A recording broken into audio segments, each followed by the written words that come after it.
안녕하세요. 개인 투자자분들의 멘토 프로페서 킹입니다. 8월 23일 기술적 분석이 좋은 모닝 브리핑 출발해 보도록 하겠습니다.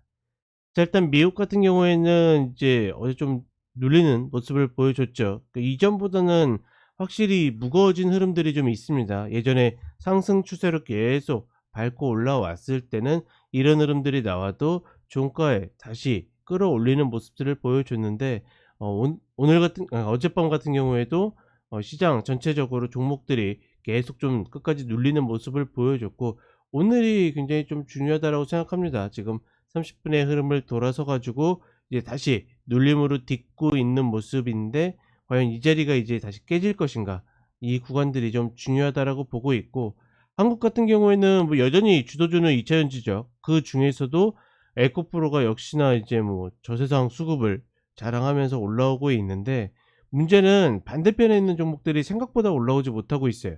그러니까 저쪽에서 올라온다 하더라도 조금이라도 이제 물량들을 좀 소화하거나 매물들을 소화하고 있을 때 반대쪽에서 좀 힘을 내줘야 되는데, 아직까지 그런 모습들을 계속 보여주지 못하고 있기 때문에 과연 시장이 이제 어떤 균형을 잡거나 아니면 수급이 선순환이 돌거나 이런 흐름들이 나올 수 있을까? 조금씩 이제 의구심이 드는 거죠.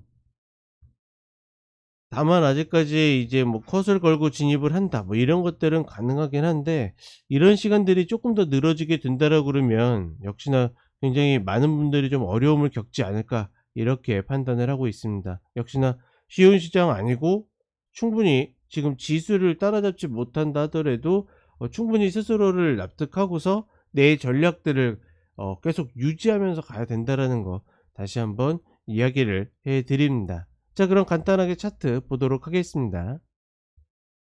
자, 먼저 요즘에 최근에 봤었던 나스닥 30분 선물 흐름 보게 되면 추세 전환 만들어서 올려놨죠. 그리고 나서 일단은 가격 박스를 맞고 밀렸는데, 이 자리에서 이제 딛고 다시 올라갈 수 있는지가 관건이다. 여기에서 다시 꺾이게 되면 모처럼 추세 라인을 돌렸지만 역시나 시장이 무거운 흐름으로 다시 내려오면서 일본 122평을 향해 간다라고 보시면 되겠고, 그렇지 않고 요거 딛고 움직인다라 그러면 일단 단기 저점이 나오면서 움직일 가능성이 높다. 만약에 둘 중에 찍으라 그러면 저는 여기서 딛고 올라가는 것보다 한 번 더 깨지 않을까, 뭐 이렇게 좀 보고 있습니다. 그리고 지수 일봉들 보게 되면 다우가 이제 34,250 요 마디를 깨느냐 마느냐 뭐 이 정도 위치에 있고, 나스닥 같은 경우에도 양은 하단 밟고서 상단으로 가는 구간인데, 그래서 20평을 한 번 정도 확인을 하고서 밀릴런지 아니면 그냥 그대로 올라갈런지. 근데 제가 봤을 때는 지금 종목들의 위치나 흐름을 보게 되면 다시 한번 눌리는 게 맞다라고 보고 있거든요. 저는 어찌 되었거나 지금 자리에서는 그러니까 그냥 올라가게 되면 사실 매수 플레이 입장에서는 할 게 별로 없어요. 게다가 인버스를 갖고 계신 분들도 지금 자리는 뭐 물타기도 어렵고 그다음에 뭐 정리하기도 어렵고 이런 흐름들이 만들어지기 때문에 결국은 일봉상 120평을 밟아야지 여러 가지 것들이 좀 해결되지 않을까, 이렇게 판단을 하고 있습니다. 이번에 S&P 500도 4,300을 닿지 않았는데, 이런 구간들 다시 한번 120평하고 닿으면 뒤지면서 움직이는 흐름들이 나와야 우리가 판단하기 좀 쉽다, 이렇게 보시면 되겠고, 우리 시장은 코스피 기준으로 보게 되면 이제 이 뒤져야 되는 자리, 이 구간 제가 이야기 드렸죠. 2450에서 2495 이 사이를 딛고 올라왔는데, 일단은 반등의 120평 저항을 맞고 있죠.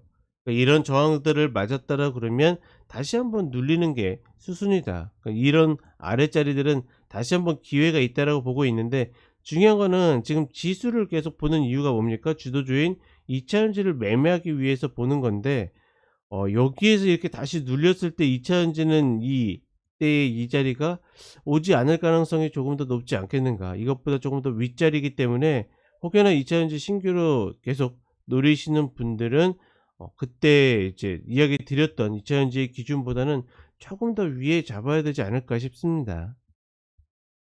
그리고 코스닥 같은 경우에도 이 자리 밟고 올라섰는데 불과 바로 위에 900짜리가 있음에도 불구하고 900짜리를 넘기기는 만만치 않다라고 계속 이야기 드리죠. 그러니까 이렇게 짧은 진폭이고 얼마든지 이 고점 갈 수 있다라고 이야기할 할 수 있음에도 그렇게 이야기하는 이유 중에 하나는 지금 제가 봤을 때는 '우리 시장은 쪼금 수렴의 흐름으로 가지 않겠는가.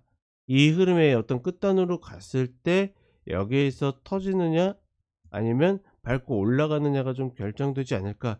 이렇게 판단을 하고 있습니다. 따라서 지금 자리에서 만약에 내가 어떤 종목을 노렸는데 놓쳤다라고 그러면 그런 종목을 무리해서 따라갈 이유는 없지 않을까. 그 대표적으로 뭐 2차 전지가 되겠죠.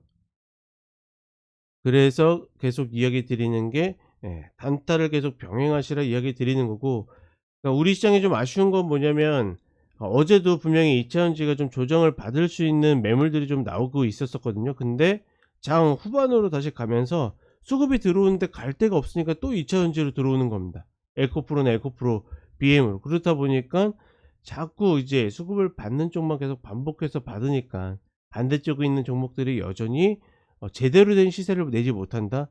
그런 부분들은 좀 아쉽다. 그러니까 그런 부분들 때문에 자꾸 개인 투자자분들이 어떤 심리적으로 흔들릴 수 있는데, 그러지 마시라. 그러니까 내가 못하는 거는 과감하게 버리고 내가 할 수 있는 거 혹여나 컷 나가더라도 할 수 있는 걸 해야지, 할 수 없는 거를 할 수 있다고 할 수 있는 건 아니죠.